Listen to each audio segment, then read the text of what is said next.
अपने परिवार को बढ़ाएं। हर हिंदू परिवार में कम से कम 5 या 6 बच्चे होने चाहिए। मुसलमानों की जनसंख्या का अनुपात बढ़ रहा है, ये महाविनाश ला रहा है। मास्क लगाकर तो आप लोगों को बीमार बना दिया गया है, ये एक बहुत बड़ा है। मैं तो मास्क का प्रयोग ही नहीं करता, मैं तो मास्क का प्रयोग। देखिए, मुस्लिमों का प्रतिबंध तो हर मंदिर में होना चाहिए, क्योंकि मुसलमान अगर कोई क्या विकल्प है और क्या आगामी आपकी व्यवस्था है उनके बारे में जरा। देखिए, मुझे स्वामी अमृतानंद जी ने बुलाया और इतने सारे संतों के दर्शन करवाए और स्वामी जी के कारण मुझे आज गिरिराज जी के पूजन का अवसर मिला। मैं स्वामी जी का बहुत बहुत आभारी हूँ, आप सभी का बहुत बहुत आभारी हूँ। देखिए, मेरा केवल एक उद्देश्य है, आज इस्लाम के जिहादी पूरी दुनिया को मिटा देना चाहते हैं, पूरी दुनिया को, केवल भारतवर्ष को नहीं, पूरी दुनिया को मिटा देना चाहते हैं। मैं ये नहीं मानता कि किसी को भी हमें मिटाने का अधिकार है। तो आज मैं भारतवर्ष के सभी संतों से ये अनुरोध करने के लिए पूरे देश में घूम रहा हूं कि संत समाज जागृत हो और संत समाज धर्म को बचाए। अगर धर्म बच जाएगा तो सब कुछ बच जाएगा, धर्म नहीं बचा तो कुछ भी नहीं बचेगा। और इस्लाम के जिहादी बहुत जल्दी सबको खत्म कर देंगे, ये उनका लक्ष्य है। और देखिए, सबसे बड़ी बात यह है कि ये कहीं दुबका हुआ छिपा हुआ लक्ष्य नहीं है। उन्होंने एक किताब लिख रखी है जिस किताब का नाम है कुरान।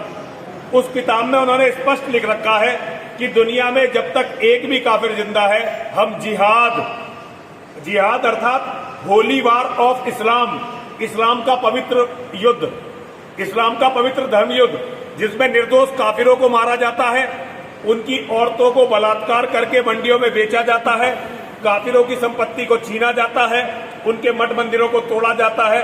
इस होली वार को, इस पवित्र युद्ध को जिहाद कहते हैं। जिहाद के कारण ही सोमनाथ का मंदिर टूटा, जिहाद के कारण ही राम जन्मभूमि का मंदिर टूटा, जिहाद के कारण ही मथुरा में हमारी कृष्ण जन्मभूमि टूटी, जिहाद के कारण काशी विश्वनाथ और 40,000 से ज्यादा हमारे मंदिर टूटे, जिहाद के कारण ही हमारी करोड़ों माताएं बहनें बलात्कार के बाद मंडियों में बेच दी गई। अफगानिस्तान के काबुल में आज भी एक दरवाजा है जिस पर लिखा है दुख्तरे हिंद नीलामे 2 दीनार, हिंदुओं की बेटी हमने 2-2 रुपए में बेची। आज भी इन्होंने लिख के रख रखा है। देखिए, हम पूरी दुनिया में कभी सनातन ही धर्म था, पूरी दुनिया का धर्म सनातन था। आज दुनिया में एक भी देश ऐसा नहीं है जिसका धर्म सनातन हो।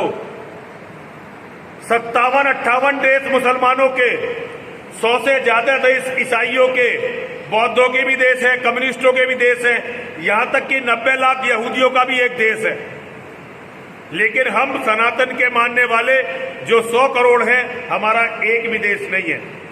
और भारतवर्ष की स्थिति यह है कि केवल 2029 में भारत का प्रधानमंत्री मुसलमान होगा। केवल 2029 में भारत का प्रधानमंत्री मुसलमान होगा, क्योंकि मुसलमानों ने अपनी जनसंख्या इस भयानक तरीके से बढ़ाई है कि आज एक मुसलमान के घर में 12-12, 13-13 बच्चे हैं और हिंदू इतना गिरे हैं कि हिंदुओं के घरों में बच्चे ही नहीं है। घर खाली है, प्लॉट के ही है, मकान के ही है, लेकिन घर में रहने वाला कोई नहीं है। एक बार 2029 में भारत का प्रधानमंत्री यदि मुसलमान बन गया तो अगले केवल 20 सालों में, केवल अगले 20 सालों में, मतलब सन 49 तक 40 करोड़ हिंदुओं का कत्ल होगा, कम से कम 40 करोड़ हिंदुओं का। और ये होगा, ये मैं झूठ नहीं बोल रहा हूं, ना ही मैं किसी को बहकाना चाहता हूं। 40 करोड़ हिंदुओं का कत्ल होगा, 50 करोड़ हिंदू अपना धर्म बदलेंगे, 10 करोड़ हिंदू या तो रिफ्यूजी कैंपों में रहेंगे या अमेरिका में, ऑस्ट्रेलिया में, कनाडा में, यूरोप में इस तरह से रहेंगे, बाहर, हिंदुस्तान के बाहर। जो हालत पाकिस्तान के हिंदुओं की है, भारत के हिंदुओं की हालत उससे हजारों गुना ज्यादा खराब होगी। कोई आश्रम नहीं बचेगा, कोई मंदिर नहीं बचेगा, भगवान का नाम नहीं बचेगा, केवल और केवल टूटे हुए मकान, अधजली लाशें और बलात्कार के बाद बेची हुई हमारी औरतों की चीखें इस देश में रह जाने वाली है। तो मैं सारे संत समाज से यह अनुरोध करने के लिए निकला हूं, क्योंकि संत ही सबसे बड़े हैं। संत समाज ही, धर्मगुरु ही किसी समाज की रीढ़ होते हैं, मेरुदंड। रीढ़ के बिना कुछ भी रहना संभव नहीं है। तो नेताओं को यह सौभाग्य प्राप्त नहीं है। नेता राजदंड हमेशा धर्मदंड से नीचे रहता है, लेकिन कुछ कारणों से धर्मदंड ऐसा लगता है कि सुप्त है। तो धर्मदंड को जगाने के लिए मैं महाराज जी का सबका आशीर्वाद लेता हुआ, सबसे सहयोग मांगता हुआ पूरे भारत में भ्रमण कर रहा हूं, पूरे भारत में घूम रहा हूं। इसी में मुझे स्वामी जी ने यहां आने का आदेश दिया। तो मैं आज सभी संतों के चरणों में हूँ। ये मेरा उद्देश्य है यहाँ आने का। सनातन बचना चाहिए, हमारे बच्चे बचने चाहिए, और जो हमें और हमारे धर्म, हमारे बच्चों, हमारे अस्तित्व को मिटाना चाहते हैं उनको मिटना चाहिए। यही संकल्प है और यही होना चाहिए, यही होगा।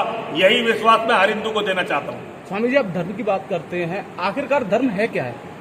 ये तो बहुत लंबी बहस है भैया, ये प्रेस वार्ता में नहीं समझाया जा सकता।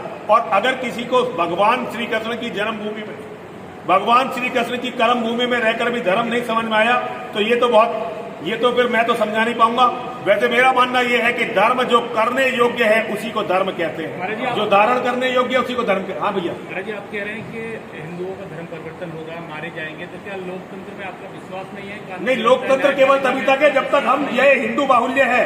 जिस दिन ये देश हिंदू बाहुल्य नहीं रहेगा, ना यहाँ लोकतंत्र रहेगा, ना यहाँ धर्मनिरपेक्षता रहेगी, तब ये उसी तरह रह जाएगा जैसे कश्मीर में कोई लोकतंत्र नहीं है। वर्तमान में लोकतंत्र है, आप अपने विश्वास वर्तमान की सुनिए, मैं एक गणितज्ञ हूँ और वैज्ञानिक हूँ। मेरा काम है भविष्य की तरफ देखना। जो सारी दुनिया में हुआ है भारत उसका कोई अपवाद नहीं है। पूरी दुनिया ये कभी सनातन धर्म की थी और भारत भूमि जितनी आप समझ रहे केवल इतनी नहीं थी। ये भारत भूमि, अरब भी कभी भारत भूमि में था, ईरान भी भारत भूमि में था, अफगानिस्तान भी, और पाकिस्तान तो हमारे बुजुर्गों के सामने कटा, कश्मीर हमारे सामने गया। तो भारत भूमि लगातार कम होती जा रही है और भारत भूमि के अंदर भी सनातन के मानने वाले कम होते जा रहे हैं। जैसे जैसे सनातन धर्म के मानने वाले घटेंगे, ना यहाँ धर्मनिरपेक्षता रहेगी। तो आप भविष्य के घटक ये बता रहे हैं अपने आप को, तो किस तरीके से हिंदुस्तान का भविष्य देख रहे हैं? बहुत ही अंधकार में मुसलमानों की बढ़ती हुई जनसंख्या ने न केवल हिंदुस्तान, न केवल भारतवर्ष, बल्कि पूरी दुनिया को एक नरक, एक जहन्नुम में परिवर्तित करना शुरू कर दिया है। पूरी दुनिया में जहां भी मुसलमानों की जनसंख्या बढ़ रही है, एक देश बताओ जहां वो दूसरों को जीवित छोड़ते हो। एक देश बताओ, ऐसा कोई देश धरती पर नहीं है जहां मुसलमानों की जनसंख्या बढ़ जाती हो और वो किसी दूसरे को जीवित छोड़ते हो। अब्दुल कलाम गीता जी का पाठ करते थे, आप उनको जिहादी बताया है आपने। किसने? अब्दुल कलाम। अब्दुल कलाम केवल गीता का पाठ करना, ये तो मोहम्मद ने भी गीता में से तो अपनी कुरान लिखी है। आपने कुरान पढ़ी है? कुरान को जब पढ़ लेंगे ना तो आपको पता चलेगा कुरान भी गीता की भद्दी नकल है। गीता से ही उन्होंने सीखा है लड़ना। ये हमारा दुर्भाग्य है कि हम गीता से लड़ना भूल गए हैं।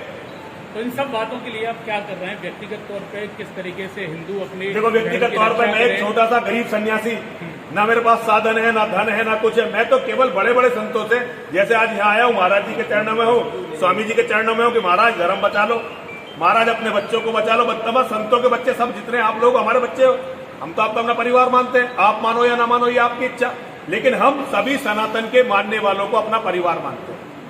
तो मैं सभी संतों के चरणों में ये निवेदन करने के लिए निकला हुआ हूं कि कुछ भी करके हमारे परिवारों को, हमारे लोगों को, हमारे धर्म को बचा लीजिए, बचा लीजिए, बचा लीजिए। एक गरीब सा कमजोर सन्यासी और क्या कर सकता है? मैं तो बड़े संतों से केवल इतना ही कह सकता हूँ। भविष्य की आप बात कर रहे हैं, तो हिंदुस्तान कोरोना जैसी महामारी से जूझ रहा है, तो इस ओर कभी भविष्य ये महामारी आती रहेंगी, जाती रहेंगी। महामारी हमेशा हर 100 साल के बाद रिपीट होती है। आज कोरोना है, इससे हम जीत जाएंगे, कोरोना से नहीं हारेंगे। लेकिन 1400 साल से जो इस्लाम के जिहाद का कैंसर है, हम 1400 साल से उससे हार रहे हैं। हमें उससे नहीं हारना है, उससे जीतना। कोरोना थोड़े दिनों में चला जाएगा। कोरोना बड़ी समस्या नहीं है, कोरोना बहुत बलिदान ले चुका है। महाराज जी कैसे जाएगा इतने बड़े कार्यक्रम में? देखिए, आप बैठे हैं और बिना मास्क के आप बैठे हैं। देखिए, मैं तो मास्क सुनिए। कारण ये है कि मास्क लगाकर तो आप लोगों को बीमार बना दिया गया। ये एक बहुत बड़ा षड्यंत्र है। मैं तो मास्क का प्रयोग ही नहीं करता हूँ। कारण इसका यह है, मुझे अपनी इम्यूनिटी पर विश्वास है और मैं कोरोना को भी नहीं मानता हूँ। कोरोना को केवल वो लोग कोरोना से मारे जा रहे हैं जिनका मनोबल कमजोर है और जिनके परिवार के लोग साथ नहीं है। मेरे सब साथी मेरे साथ हैं। तो कोरोना वैसे मेरा विषय नहीं है भाई, मुझे कोरोना पर लाओ मत। मेरा विषय है इस्लाम का जिहाद, और ये बहुत बड़ा विषय है। अगर आप पत्रकारिता कर रहे हैं तो इसी पर विषय पूछिए। इतनी सारी बातें बताई जा सकती हैं इसके बारे में कि कई दिन निकल जाएंगे इसी में। जी, ढासना मंदिर से मुस्लिमों पर प्रतिबंध लगा दिया गया, उसके बाद आपको क्या क्या परेशानी है? आपको देखिए, मुस्लिमों का प्रतिबंध तो हर मंदिर में होना चाहिए, क्योंकि अगर कोई मुसलमान किसी भी मंदिर में पूजा करने आता है तो मैं सारे महंतों से कहता हूँ, सारे पुजारियों से कहता हूँ, भाई उन्हें गोमूत्र पिलाओ, पंचगव्य खिलाओ और उनकी पूजा करवाओ। लेकिन हमारे मंदिर कोई पर्यटन स्थल नहीं है, वो हमारी आस्था, हमारी श्रद्धा का केंद्र है, जहां हमारी माँ बहन बेटियां आती हैं पूजा करने के लिए। और मुसलमान अपनी आदत के अनुसार, जो उनकी कुरान में लिखा हुआ है, काफिरों की औरतों के शिकारी हैं। और मैं अपने मंदिरों को शिकारगाह नहीं बनने दूंगा। डासना के देवी मंदिर में तो आएगा ही आएगा नहीं। मैं सारे संतों से ये कहना चाहता हूं कि सभी अपने मंदिरों में इन विधर्मियों का, इस्लाम के जिहादियों का प्रवेश वर्जित करें, ताकि हमारी बहन बेटियां हमारे मंदिरों में तो कम से कम सुरक्षित रहें। महाराज जी, जिस प्रकार से आप कह रहे हैं, विगत 7 वर्षों से सत्ता भी जो है इस ओर केंद्रित है, तो क्या आपको सत्ता पे भी भरोसा नहीं है कि सत्ता सही देखिए, सत्ता अपना काम कर रही है, मुझे योगी जी पे पूरा भरोसा है, योगी जी अपना काम कर रहे हैं। लेकिन क्या अकेले योगी जी लड़ाई लड़ लेंगे? भगवान श्री कृष्ण ने जब गोवर्धन को उठाया था, वो तो सब कुछ कर सकते थे। तब ग्वाल बालों ने सबने अपनी अपनी लाठी लगाई थी ना। तो आज हम सब ग्वाल बाल की तरह योगी जी गोवर्धन उठाए घूम रहे हैं, उनका काम है गोवर्धन उठाना। लेकिन हमारा भी काम है, ये हम अपना कर्तव्य भूल नहीं सकते। हमारा भी काम है कि हम भी जहां उन्हें जरूरत है उनकी ताकत बढ़ाएं। तो लोकतंत्र और सत्ता दोनों एक दूसरे के पूरक हैं, तो क्या इसमें अभी भी गैप लगाए? ठीक है, मुझे इसमें इंटरेस्ट नहीं है। मैं एक धार्मिक व्यक्ति हूँ, सन्यासी हूँ, धर्म प्रचार करता हुआ घूम रहा हूँ। जो मुझे धर्म के लिए जरूरी लगा मैं उससे कह रहा हूँ। बाकी ये है कि ये काम उनका है जो सत्ताओं में और लोकतंत्र में ज्यादा वो करते हैं। मैं तो ज्यादा जानता नहीं हूँ। मैं तो केवल इतना जानता हूँ कि भारत तभी तक लोकतांत्रिक देश है जब तक यहाँ हिंदू बाहुल्य है। जिस दिन इस्लामिक यहाँ पर ज्यादा बाहुल्य हो जाएंगे तो ये पाकिस्तान जैसा हो जाएगा, और उसके बाद ये अरब जैसा हो जाएगा, जहां केवल लाशें ही लाशें होंगी, टूटी हुई बिल्डिंगें होंगी, जली हुई लाशें होंगी, औरतों की चीखें होंगी। यही यहाँ रह जाने वाला है। गायें कटती हुई होंगी खुलेआम सड़कों पर, यही रहने वाला है। इसीलिए हिंदू को कम नहीं होना है यहाँ पे। चाहे बेशक आप लोग पत्रकार हैं, लेकिन फिर भी आपको ये भी समझना पड़ेगा कि आप पहले सनातन के मानने वाले हैं। आपका भी कर्तव्य है कि ये देश बचे, ये धर्म बचे, हमारे बच्चे बचे।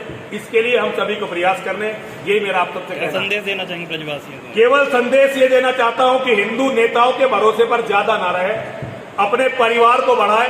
हर हिंदू परिवार में कम से कम 5 या 6 बच्चे होने चाहिए, क्योंकि जिस तरह से मुसलमानों की जनसंख्या का अनुपात बढ़ रहा है, ये महाविनाश ला रहा है। और हर हिंदू को शस्त्रधारी होना चाहिए। जब पांडवों का वनवास और अज्ञातवास शुरू हुआ था, तो भगवान योगेश्वर श्री कृष्ण ने अर्जुन से यही कहा था कि तुम्हें अवसर मिला है, अब दुनिया भर के शस्त्रों को अर्जित करो। मैं आज उन्हीं का आदेश हिंदुओं को सुनाता हुआ घूम रहा हूं।